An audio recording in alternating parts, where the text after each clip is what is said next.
chegando pra brincar no meu quintal. No teu cavalo, peito, no cabelo ao vento, e o sol quarando nossas roupas no varal.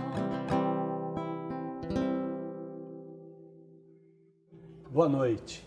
FEComércio traz de novo para todos vocês, ouvintes e audientes da TBO, o programa Arsenal e Comércio, que vai ao ar toda quinta-feira, neste mesmo horário, trazendo sempre empresários, pessoas da sociedade, para contar um pouco da sua história, dos seus desafios, mas principalmente falar do empreendedorismo no Mato Grosso, das grandes possibilidades que essa terra fantástica nos proporciona.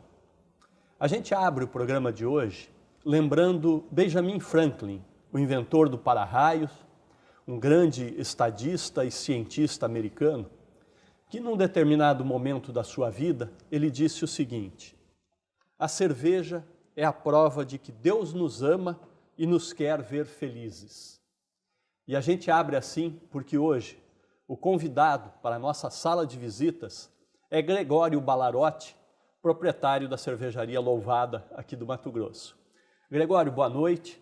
A gente abre o programa hoje contando um pouco da sua história e já ouvimos Isafê na música, que vai nos acompanhar até o final do programa de hoje.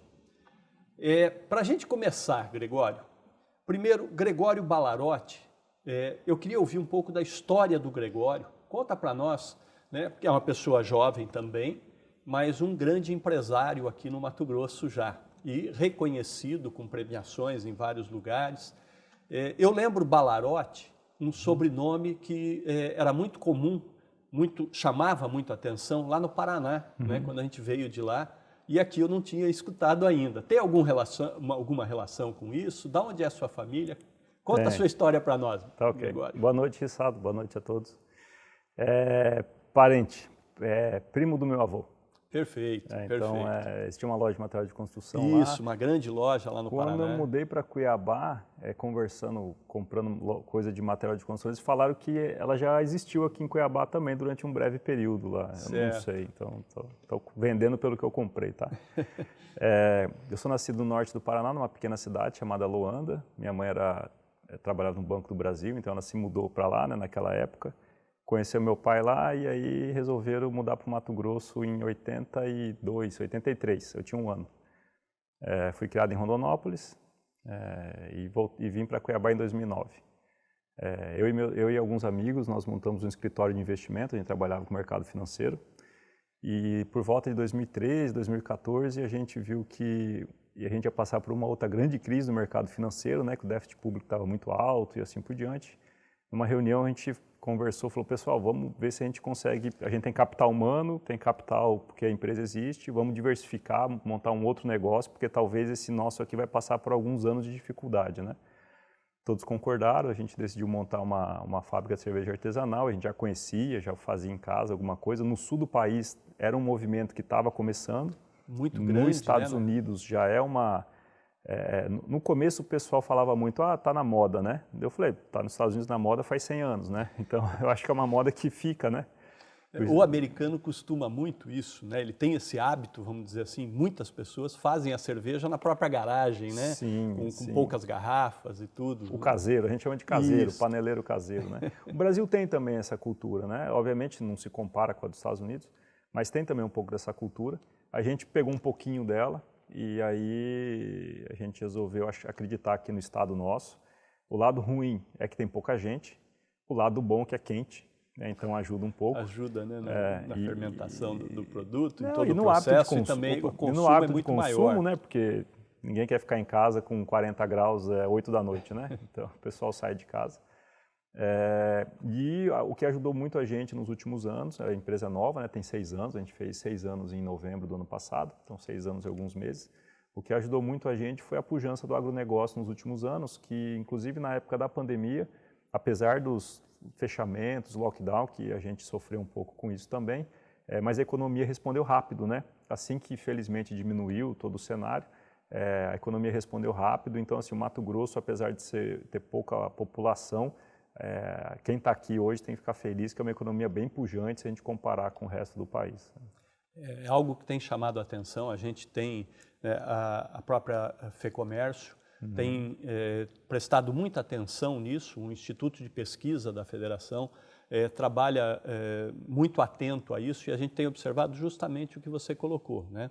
Durante a pandemia, a crise foi terrível, redução no índice de empregos em todos os lugares do país. O Mato Grosso não sofreu tanto assim e nós tivemos até crescimento do nível de emprego durante os períodos mais críticos, né? E aí é como você coloca, é a grande vantagem para quem estava nesse mercado e soube nadar nesse oceano um pouco revolto, mas quem estava preparado se deu bem, né? Foi um período, o Mato Grosso, é exatamente isso, o Mato Grosso sofreu um pouco menos, né? Sofreu bastante, alguns setores estão sofrendo até hoje agora, que estão tentando voltar, mas se for comparar aqui com outros estados, aqui com São Paulo, aqui com até o Paraná, aqui sofreu menos, né? O espaço, um estado maior, menos habitado, né? Então maior distanciamento natural das coisas. E a economia mais pujante, né? Então eu acho que realmente a gente sofreu menos, felizmente, né? E aí a gente se preparou bem para isso. Vir do mercado financeiro trouxe algumas vantagens boas, né? Que é fazer bastante conta. Um olhar bem crítico, olhar no futuro, né? Para o planejamento, né? E tudo. Olhar bem no futuro. Então a gente pegou a paixão da cerveja, o cuidado, a dedicação, tudo aquilo que a gente sempre quis fazer. E na parte de gestão juntou com um pouco de experiência financeira, ajuda bem. E aí aquela pergunta que a gente tem que fazer ainda antes de entrar na cerveja realmente, tá? Mercado financeiro, existe uma possibilidade de volta desse grupo para ele? Vocês ainda atuam nele? Você olha para ele ainda? Ou é só como curioso? Assim, a gente vivia disso, né, do mercado financeiro e nossos investimentos estavam nele. Nos últimos anos, todos os investimentos e os centavos foram para a Louvada, né?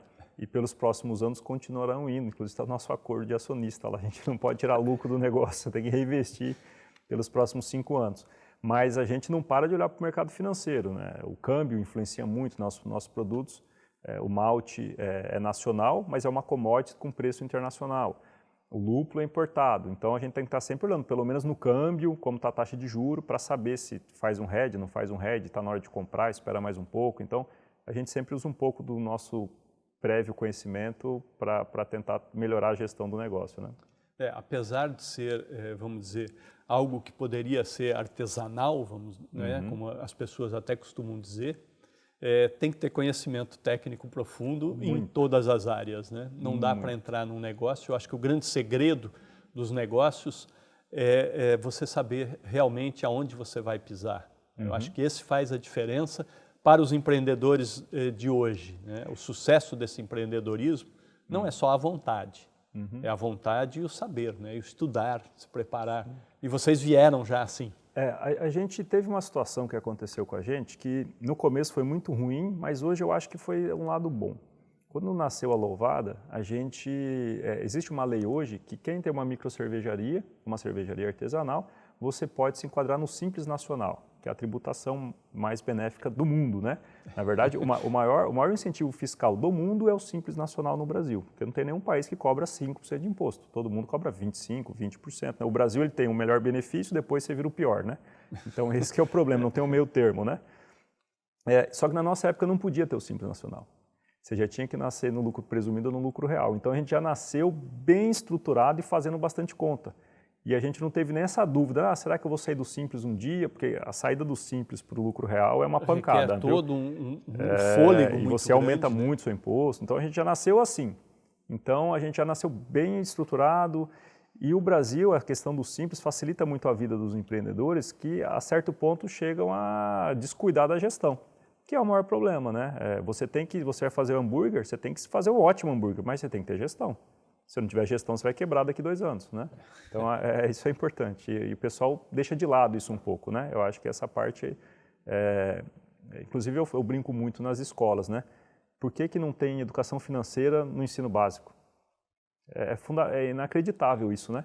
Se ensina tanta coisa na escola, e educação financeira, que é uma coisa que a pessoa vai precisar até a aposentadoria... Sempre. A pessoa sai da escola e não sabe o que é juro. Então, assim... Esse é um ponto interessante, já que você abriu essa possibilidade, a gente vai fazer um pequeno parênteses aqui. Eu sou obrigado a comentar. O SESC, né, a FEComércio, através do SESC, nós hoje temos 2 escolas ensino fundamental e uma delas com ensino médio.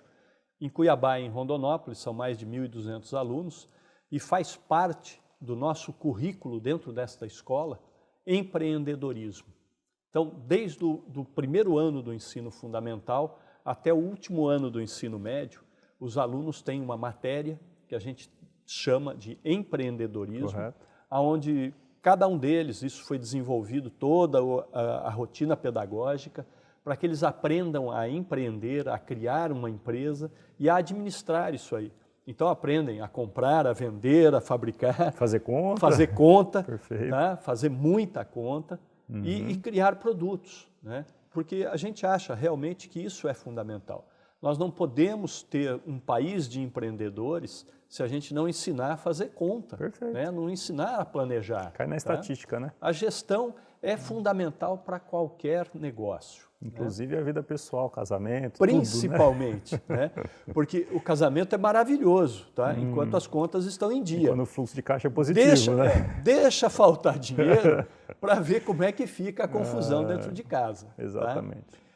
A gente aproveita agora esse momento mais divertido do programa, a gente vai voltar para Isafê com a música e chamar um intervalo comercial. Eu quis dizer, você não quis escutar.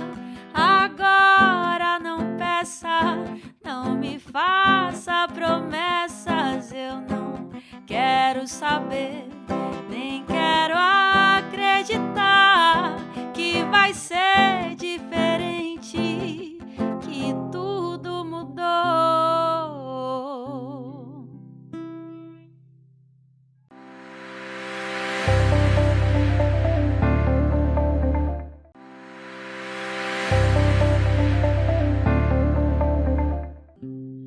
Você me tem fácil demais e não parece capaz de cuidar do que possui.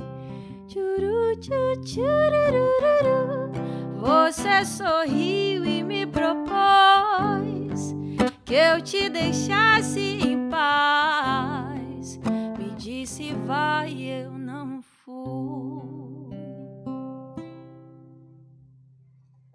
De volta com Arsenal e Comércio, na nossa sala de visitas hoje, Gregório Ballarotti, da Cervejaria Louvada. Quem estava atento aproveitou o comercial e foi até a geladeira, com certeza, né? Nós continuamos aqui na sala de visitas, né, Gregório?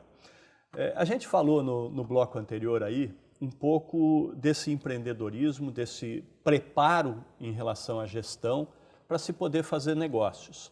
E agora a gente conversava fora do ar, como você colocou, um dos grandes problemas, e é o que a gente discute muito, é o que a Federação do Comércio, principalmente através do SENAC, tem se preocupado nos cursos profissionalizantes em trazer um olhar de especialização, um olhar de gestão, de profissionalização para os negócios.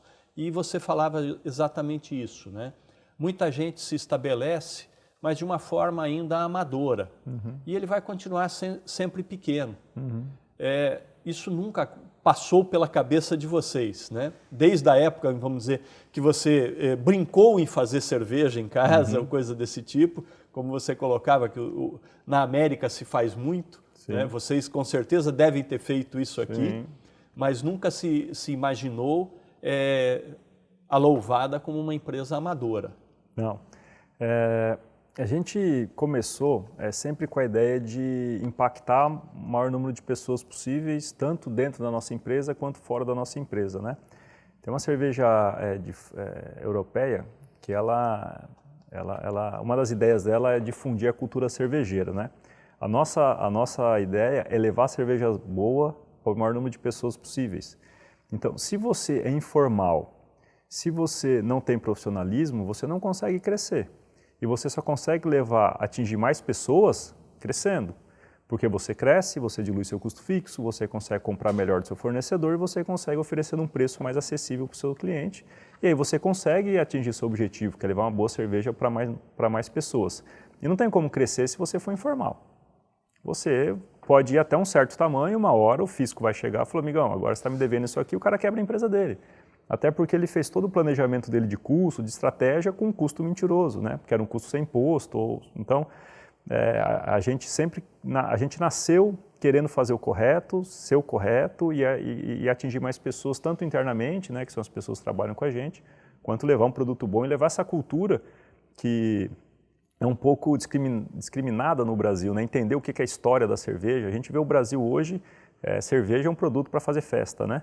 E a gente, inclusive o nosso nome Louvada, é justamente para tentar chamar a atenção para as pessoas da importância histórica do produto. Na Idade Média, por exemplo, a cerveja era feita para hidratar as pessoas, porque o processo de fabricação de cerveja, você esteriliza o mosto e esteriliza o produto. Você pega uma água podre. Naquela época, né, nos filmes, a gente vê o pessoal jogando esgoto pela janela, né? Então imagina a água que a pessoa tomava, né? Então, você pegava um lago contaminado, você produz cerveja, até hoje faz esses testes na Alemanha, você produz cerveja, você esteriliza a água, então as cervejas eram menos alcoólicas e servia como hidratação. Por isso que nos filmes está todo dia o pessoal bebendo cerveja, né? Se não me engano, Henrique VIII, você ia na igreja, você ganhava um copo de cerveja e um pedaço de pão para se hidratar e se alimentar, né? E a gente queria ter a oportunidade de falar isso mais, né? Na África, né, o norte da África, as pirâmides, de noite os trabalhadores recebiam um copo de cerveja para se hidratar e se alimentar também.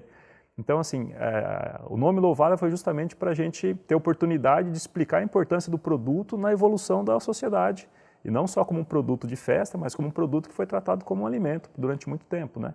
Então, justamente a ideia foi essa. E isso a gente tenta espelhar esse conceito nosso para todos nossos princípios de trabalho e de gestão, né? Não, perfeito. Você falou de história, né? A gente, vamos dizer, ouve relatos quando pesquisa sobre cerveja, coisas de 2000 a.C., na Mesopotâmia e coisas desse tipo, já se havia alguma referência a um produto similar à nossa cerveja. Hoje em né? dia claro não que, né? Mas a gente, historicamente, né, se traz essas referências, né, desde 2000 a.C. A gente fala muito de cerveja, principalmente as cervejas da Bélgica, né, a cerveja dos monges, que dentro dos mosteiros e tudo mais. Então, são histórias e são reais, né? Totalmente reais, exatamente. Lá na Mesopotâmia, a gente fala que era cerveja, nos dias de hoje a gente não consideraria cerveja, era um fermentado de cereal, né? Que, a grosso modo, é cerveja, né? Mas assim, e aí eles foram percebendo que isso era um alimento, que se esterilizava o produto, que se tornava um produto adequado, né? Mas a cerveja que a gente conhece hoje, que é uma lager, né? Uma Pilsen, assim por diante, ela é bem mais recente. Antigamente a cerveja era um produto mais escuro, né? Os maltes mais tostados ou cereais mais tostados, não tinha um controle de fermentação tão adequado, né? Obviamente. Inclusive as mulheres na Europa foram as responsáveis por fazer as cervejas, né? Quem fazia cerveja era a mulher, então a gente tem que ser extremamente devoto às mulheres, mais ainda desde aquela época, né? E não tinha esse padrão de controle tão grande, mas ela está na história da humanidade há 4.000, 5.000 anos, há quantos mil anos atrás, né? Então a gente também tem a responsabilidade às vezes de, você quer consumir cerveja hoje e eu quero aproveitar, não tem problema. Mas saber que ela é cultura, você pode tomar uma cerveja por dia, faz bem, você pode tomar uma cerveja para cada tipo de alimento, né, desde que seja feito com qualidade, né, no nosso caso só água malte lúpulo, assim por diante. Mas trazer essa cultura e falar, pessoal, isso é um alimento também, tá? Consumido com moderação, né? É um alimento e talvez estamos aqui hoje, o Brasil que é descendente da África e da Europa, né? Talvez nossos parentes há milhares de anos atrás passaram por algumas dificuldades porque tinham um alimento, uma água ali, em forma de cerveja ou não, para se hidratar e sobreviver. Sobreviveram com tudo isso aí, né? Exatamente. A gente ainda tem que falar muita coisa sobre a própria Louvada, sobre todos os rótulos dela, mas eu vou deixar isso mais para frente um pouquinho. Eu queria primeiro, a cerveja como um todo, né? A gente encontra das mais diversas qualidades, vamos dizer assim, mas tem uma coisa que chama muito a atenção, graduação alcoólica. Perfeito. A gente tem cervejas com muito pouco álcool, mas também existem cervejas com mais álcool do que algumas bebidas, como cachaça ou coisa desse tipo. Como é que acontece isso? Né? Vamos aproveitar que nós estamos frente a alguém que vive da cerveja, né? Conhece toda a história e sabe bem como se produzir. Como é que funciona tudo isso? Por que todas essas variações?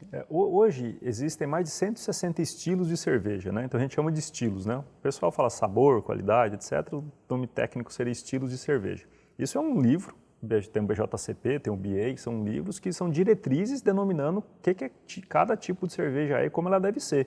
Variação alcoólica, cor, aroma, sabor, então não é tão bagunçado o negócio, tá? E o que acontece justamente são coisas culturais, né? Cervejas menos alcoólicas foram desenvolvidas no passado justamente com o objetivo de tratar as pessoas, né? Tem um estilo de cerveja americano que chama California Common, que é um estilo de cerveja que foi desenvolvido para os mineiros. Para o final do dia de trabalho, eles cansados, sujos, poder tomar uma quantidade alta de líquido para se hidratar também, só que não poderia ser muito alcoólica, então cervejas mais leves, né? Na Europa, um clima mais frio, você já quer tomar uma cerveja mais concentrada, mais forte, que também te esquente, então cervejas com graduação alcoólica um pouco maior, cervejas que resistam ao tempo sem estragar. Então, para fazer isso, ela tem que ter um pouco mais de álcool, tem que ter mais lúpulo, que é um conservante natural da cerveja. Então, os estilos foram nascendo de acordo com a necessidade das pessoas e o hábito de consumo dela, né? Tem um estilo, a história não é bem essa, tá? Na prática, a teoria não é tão real, mas a história mais difundida de um estilo muito famoso no Brasil, chama India Pale Ale, chama IPA, que é uma cerveja mais alcoólica, que ela foi desenvolvida para suportar o transporte da Inglaterra até a Índia. Porque uma cerveja mais leve estragaria durante o percurso, o pessoal ia ficar sem ter nada para beber, nem água, nem nada. A própria água estraga, porque era dentro de uma dorna de madeira. Sim. E aí desenvolveu-se uma cerveja mais alcoólica e com mais lúpulo, que é o conservante natural, que sobreviveria a esse longa jornada, né? E virou hoje um dos estilos, entre os cervejeiros artesanais, um dos estilos mais adorados, né? Que é a IPA. Então, os estilos foram nascendo de acordo com as características regionais de cada região e com as necessidades humanas daquela região. E aí, como tudo, a gente gosta das coisas que a gente foi criado, né? E aí foi ficando e foi indo, né? Tem um vínculo afetivo, né? Isso, né? É a afetividade mesmo, né? Que nos remonta a um passado. Exato, e tudo mais. Exatamente. Uma outra questão que a gente também, às vezes, curiosamente quer saber e não consegue entender direito porque não estuda, não é? Perfeito. Cada estilo desse aí tem um custo completamente diferente para a produção, não é? Sim, perfeito. Porque às vezes você olha num grande supermercado... Os preços são muito distintos, né? Completamente distintos. Eu vou dar um exemplo. Vou falar um pouco das cervejas que a gente produz, porque eu tenho mais notoriedade disso. A Lager, né, uma Pilsen, né? A gente usa água malte-lúpulo, basicamente, é a base de todas as nossas receitas, tirando algumas belgas ou que necessitam de uma aveia, né, uma semente de coentro, né, ou um estilo brasileiro que chama Catarina Sour, que é a cerveja um pouquinho mais ácida, que vai alguma fruta, né, na fermentação, framboesa, laranja, assim por diante. Mas a base é água malte-lúpulo, né? Eu vou fazer uma Lager, né, que é uma Pilsen, que a gente conhece, eu vou usar, vamos lá, o malte... eu vou usar, por exemplo, 100 kg de malte, vou dar uma conta de 100 kg de malte e 1 kg de lúpulo para produzir uma quantidade de 1.000 litros, por exemplo. Para fazer uma IPA, que já é uma cerveja bem mais cara, praticamente o dobro do preço, eu vou usar 200 kg de malte e ao invés de 1 kg de lúpulo, eu vou usar 30 kg de lúpulo. E o lúpulo pode chegar a custar R$500 1 quilo.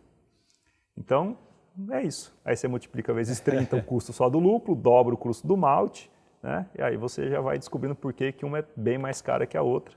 E assim, tem um motivo as coisas, né? Ou uma cerveja, às vezes, ela não tem nem tanta matéria-prima, mais cara, mas ela fica maturando por 6 meses num barril. Ficou 6 meses parada lá, ocupando espaço, dando tempo. Então, tem justificativa, né? E no ramo artesanal, que é o nosso caso, a louvada cresceu, felizmente, e temos que crescer mais ainda para chegar mais nas pessoas, né?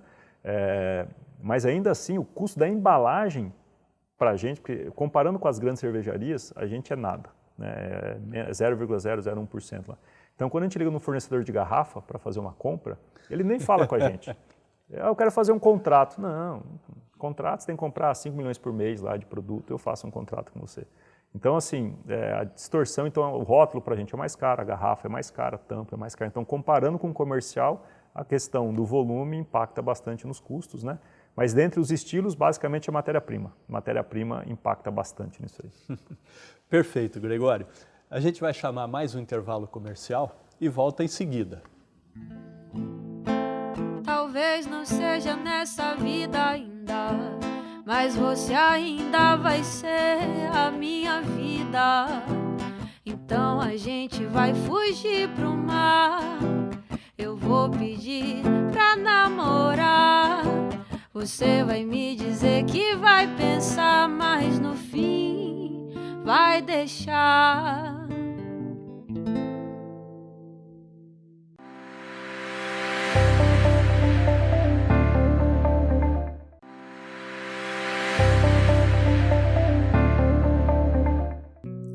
Não quero lhe falar, meu grande amor, das coisas que aprendi nos discos. Quero lhe contar como eu vivi e tudo que aconteceu comigo. Viver é melhor que sonhar. Voltamos com Arsenal e Comércio, através da TBO. Mais uma quinta-feira, mais uma sala de visitas. Hoje, Gregório Ballarotti conosco, falando de cerveja. E aí, aquilo que a gente normalmente fala para todos vocês, quando a conversa é boa, o tempo passa muito rápido.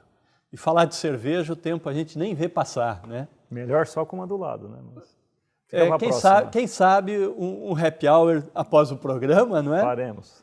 Tá? Mas eu queria só retomar então agora, como o último bloco nosso, vamos falar mais da louvada em si, que eu acho que é um grande exemplo, aquilo que a gente já falou, um grande exemplo para o Mato Grosso, a nível de empreendedorismo, o quanto vocês conseguiram fazer, é claro, com muito esforço, com muito trabalho e muito estudo. Mas vocês são também muito inovadores, né? Uhum. Porque fazer cerveja é coisa de mais de 5.000 anos atrás. Só que vocês estão fazendo uma cerveja com muita qualidade, conquistando premiações em todos os níveis. Né? Hoje são mais de 20 rótulos, se eu não me engano, não é? E você começou com algumas situações que chamou muito a atenção. Hoje vocês têm diversos bares espalhados no Brasil, que a gente chama de tap rooms, né? Conta um pouquinho para nós o que é um tap room, tá? Para que todo mundo possa saber, que é algo diferente também. Sim. E vocês têm isso até dentro de condomínios hoje, não é? A inovação, eu acho que ela é inerente de qualquer negócio que eu considere um pouco moderno, né? Se você não inovar não é só tecnologia, não, inovar na embalagem. A tecnologia é uma condição, às vezes, ou não. Tá? Exatamente. Né? Na forma de entregar, na forma de atender, em tudo é inovação, né? Então, e uma coisa que a gente sempre fala é que a gente tem que sempre ser relevante. Então, se você tratou um parceiro seu comercial de uma forma que foi diferente e foi benéfico para ele, você se tornou relevante naquele momento, né? Na pandemia, né? E de última hora a gente conseguiu produzir lá milhares de garrafinhas de álcool 70 antes que o governo agisse, porque a gente sabe que o governo é uma máquina maior, demora um pouco mais, né? Então, naqueles 2 primeiros finais de semana, ele não ia conseguir mobilizar os empresários para fazer. A gente conseguiu fazer milhares de álcool, doamos para quase todos os hospitais da região, doamos para alguns Santa Casa de Rondonópolis, conseguimos mandar até umas caixinhas lá para o Hospital de Câncer de Barretos, porque ligou um médico de lá, olha o desespero. Então, assim, a gente foi relevante naquele momento, né? Então, assim, ser relevante é uma coisa importante e a gente vê que a inovação é a forma da gente sempre ser relevante, né?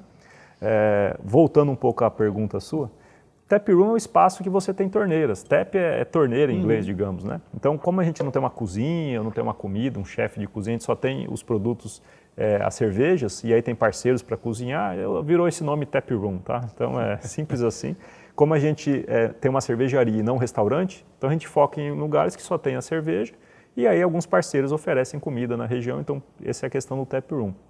Nos condomínios, a gente teve uma ideia de facilitar a vida do condômino e até ter que evitar que ele saia na rua dirigindo, alguma coisa no sentido. Então a gente desenvolveu essas máquinas de autosserviço que é uma câmera fria com algumas torneiras. A pessoa tem um aplicativo no celular, ela baixa o aplicativo, coloca crédito no aplicativo, como se fosse um Uber da vida, e se serve ali mesmo. Tô vendo um jogo com meus amigos, não tem que sair para comprar cerveja, ele vai lá, pega um growler ou enche um copo, vai para casa dele, ou acabou de jogar bola, quer fazer uma resenha, como o pessoal fala com os amigos ali, né? Toma lá 2 chopinhos e tal. Então a ideia é facilitar e se tornar cada vez mais relevante no dia a dia, no cotidiano dos parceiros comerciais, das pessoas, dos clientes e e até dos colaboradores que trabalham com a gente, né? Sempre ter uma condição bacana para eles é uma das coisas que a gente está sempre tentando e pensando fazer como é a melhor forma de fazer. É fantástico, né? Quando a gente fala de inovação e ouve esses exemplos. Inovação é simples, né? É simples. Não é nada complexo, não é nada do outro mundo, não precisa ser interplanetário para inovar. Não, de forma alguma. É um aplicativo que o cara consome, paga por quanto ele consome, né? A cerveja pré-paga. Teve um evento agora no Festival de Cerveja, essa semana passada aqui no shopping, e a gente, de novo, né? Inovar não é também desenvolver tudo do zero, você pode ser influenciado por outros, né? Então, vendo na internet, nos Estados Unidos, não sei de onde, a gente pegou um pedaço de papelão, fez 4 buraquinhos, o cara ia lá, queria levar copos para a mesa que ele estava, colocava os 4 copos lá, carregava tipo uma sacolinha, não derrubava nada de cerveja, chegava lá, um papelão com 4 furos para carregar a cerveja. Todo mundo, que legal, eu quero desse, é fácil. Qual foi a dificuldade, né? Inovação simples e eficaz, né? Então é solução para um problema que está te atrapalhando, não é? Isso é inovar. Para falar em inovação, a gente fala também numa questão muito, muito preocupante para nós enquanto SENAC hoje, né? O Serviço Nacional de Aprendizagem Comercial nasceu há 75 anos atrás aqui no Mato Grosso, mas há um pouco mais do que isso no Brasil, como a Escola do Comércio. E a grande situação que se oferecia eram as aulas de datilografia. Eu tenho discutido muito isso, né? A gente às vezes continua fazendo sempre mais do mesmo e esquece de inovar, esquece de resolver os problemas que estão nos incomodando realmente. O processo da datilografia deixou de existir, mas muita gente ainda aprende algo parecido com datilografia em computadores. A gente trocou o equipamento. Sim. A gente precisa estar sempre inovando. Com esse olhar de inovação do SENAC, já estou abrindo aqui um pequeno spoiler. Do mesmo jeito que a gente faz alguns cursos de vinhos, a nossa proposta é que tenhamos agora, aqui no Mato Grosso, alguns cursos de cerveja para apreciadores e conhecedores de cerveja. Isso deve acontecer muito em breve. Então, quem está interessado, quem nos acompanhou e já ficou com vontade de aprender mais sobre a cerveja, espera um pouquinho, você vai ouvir falar sobre isso lá no SENAC, nas nossas redes sociais, e aí o Gregório é um dos que vai poder nos ajudar e nos orientar nessa metodologia, não é, Gregório? Eu acho que o estudo da cerveja faz parte, do mesmo jeito que a gente forma enólogos por aí, nós podemos treinar pessoas para conhecerem melhor cerveja. Com certeza. Eu não sabia disso, tá, pessoal? Primeira mão para mim também, não tem nada combinado aqui. Mas já fica a proposta, tá? Não, mas com certeza. A gente tem esse espírito de sempre ajudar, e o que a gente puder ajudar, a gente ajuda. Até algumas outras cervejarias no estado, quando precisam de ajuda, ou o cara está começando, quer saber como é que faz determinado processo, a gente está sempre de portas abertas para ajudar quem quiser ser ajudado, porque a gente já passou por isso e a gente ainda passa, tem muita coisa para aprender, o mundo é infinito de conhecimento. Cerveja é um processo vivo, né, cheio de levedura, então é uma coisa que não para, você tem que estar sempre... Então, como a gente quer ter portas abertas com outras mais experientes, a gente está sempre de portas abertas e difundir conhecimento para a gente é um prazer, que a gente puder ajudar, conte com a gente. Muito obrigado, Gregório. Obrigado a você, A gente vai ficando por aqui, agradece de coração a presença de Gregório Ballarotti e, de novo, lembro vocês, nos acompanhem nas redes sociais, que vem muita novidade por aí. A gente encerra o programa de hoje com mais um pouco da música de Isa Fê. Bem, eu cantei aqui alguns pedaços de covers que eu gosto, alguns pedaços de músicas autorais minhas e agora eu vou terminar com uma autoral e o nome dessa música é Engano. Eu queria pensar que era tudo os sinais. Sua mão, seu olhar, se eu fico um pouco mais engano. Você me engana também. E eu queria que fosse real e você precisava de alguém. Cabe a mim aceitar que foi tudo um engano. Ah, você me engana também. Diz que eu senti só e tudo o que aconteceu foi só dentro de mim. Ah, mas que engano, que eu não me esqueço como eu vim parar aqui. Eu podia, bem que eu podia culpar minha loucura, o karma, os astros, a hipomania. Mas seria um engano e poderia até me enganar se você não estivesse se enganando. Mas já converso tanto com o teu olhar que não dá pra dizer que eu senti só e tudo que aconteceu foi só dentro de mim. Ah, mas que engano negar seus sentimentos e chegar aqui.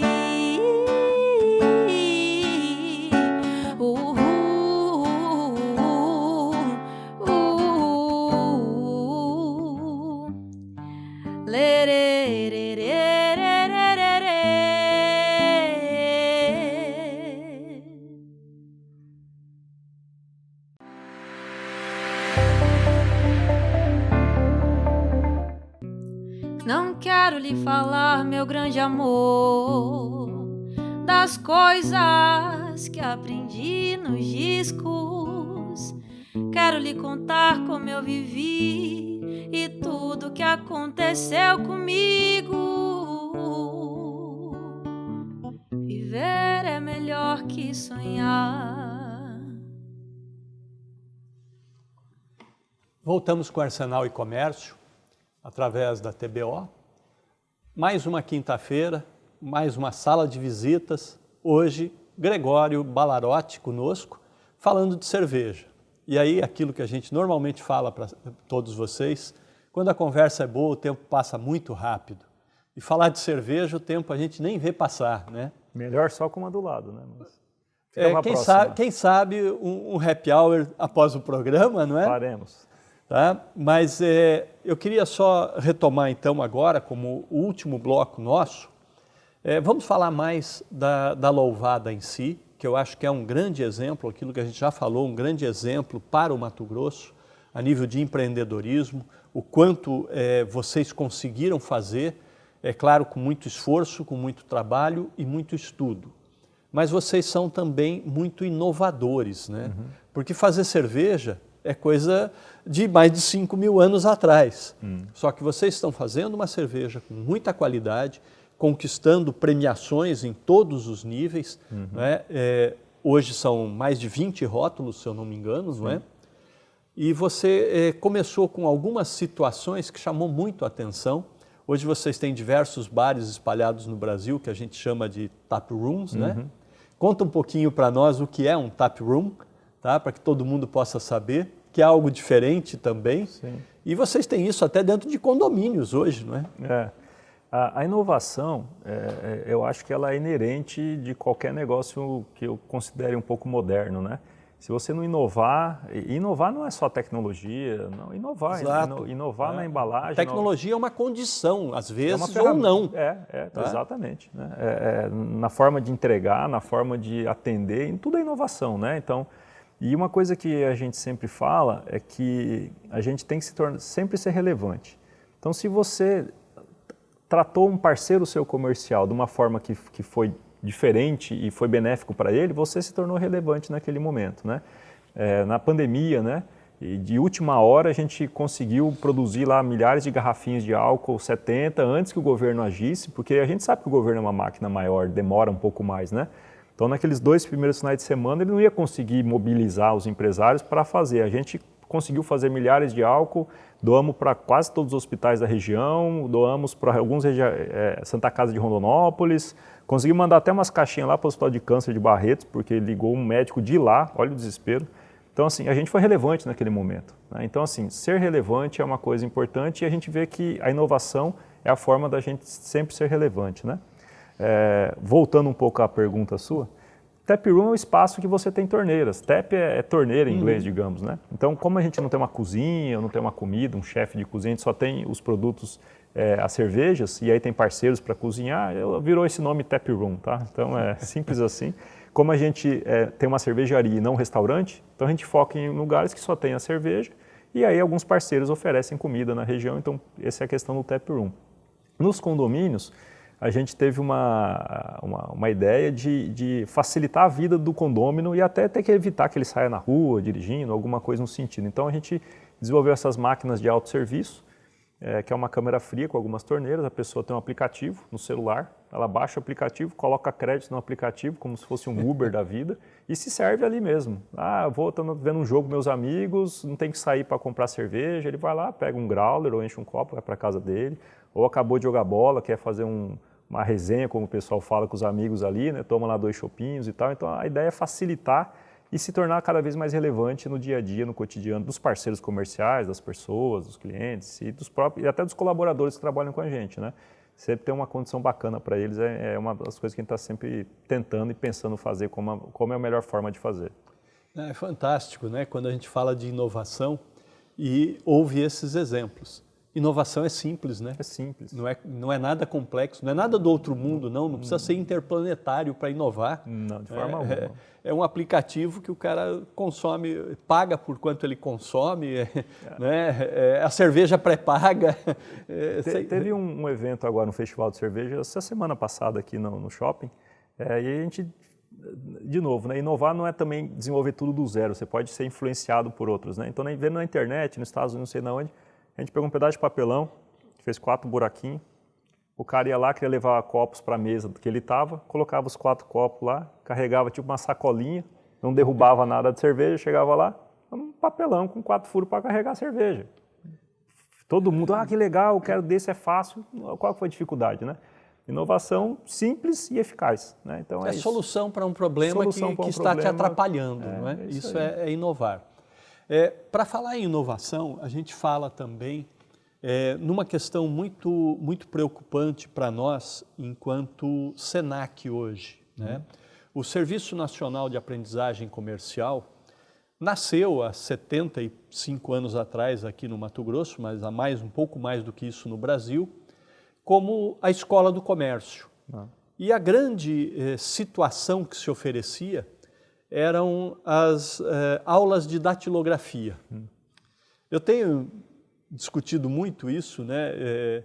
A gente às vezes continua fazendo sempre mais do mesmo e esquece de inovar, esquece de resolver os problemas que estão nos incomodando realmente. O processo da datilografia deixou de existir, mas muita gente ainda aprende algo parecido com datilografia em computadores, a gente trocou o equipamento. Sim. A gente precisa estar sempre inovando. Com esse olhar de inovação do SENAC, já estou abrindo aqui um pequeno spoiler. Do mesmo jeito que a gente faz alguns cursos de vinhos, a nossa proposta é que tenhamos agora, aqui no Mato Grosso, alguns cursos de cerveja para apreciadores e conhecedores de cerveja.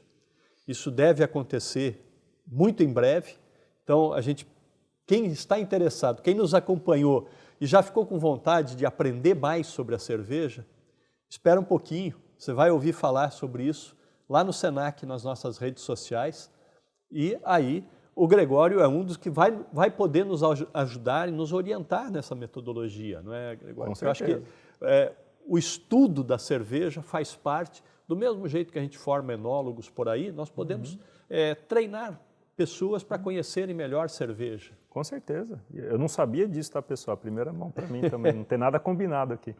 Mas já fica a proposta, tá? Não, mas com certeza. A gente tem esse espírito de sempre ajudar, e o que a gente puder ajudar, a gente ajuda.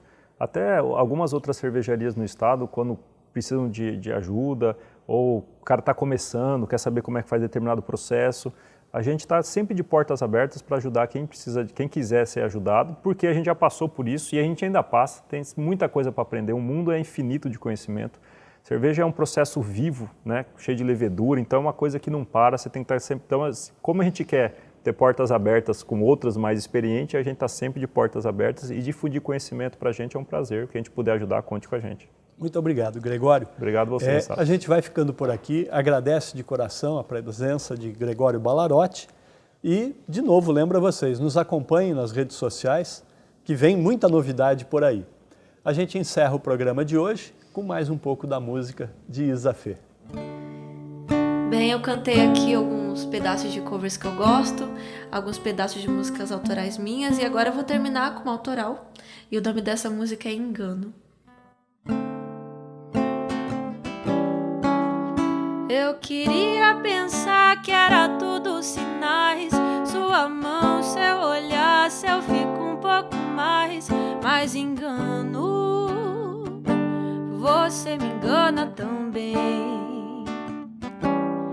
E eu queria que fosse real e você precisava de alguém. Cabe a mim aceitar que foi tudo um engano. Ah, você me engana também. Diz que eu senti só e tudo o que aconteceu foi só dentro de mim. Ah, mas que engano, que eu não me esqueço como eu vim parar aqui. Eu podia, bem que eu podia culpar minha loucura, o karma, os astros, a hipomania, mas seria um engano e poderia até me enganar se você não estivesse se enganando.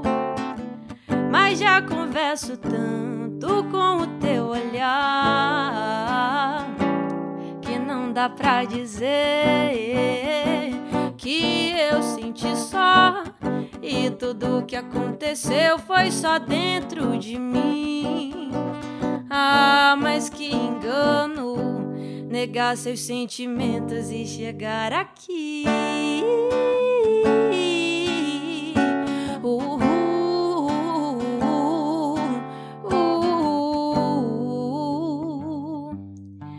Lererê.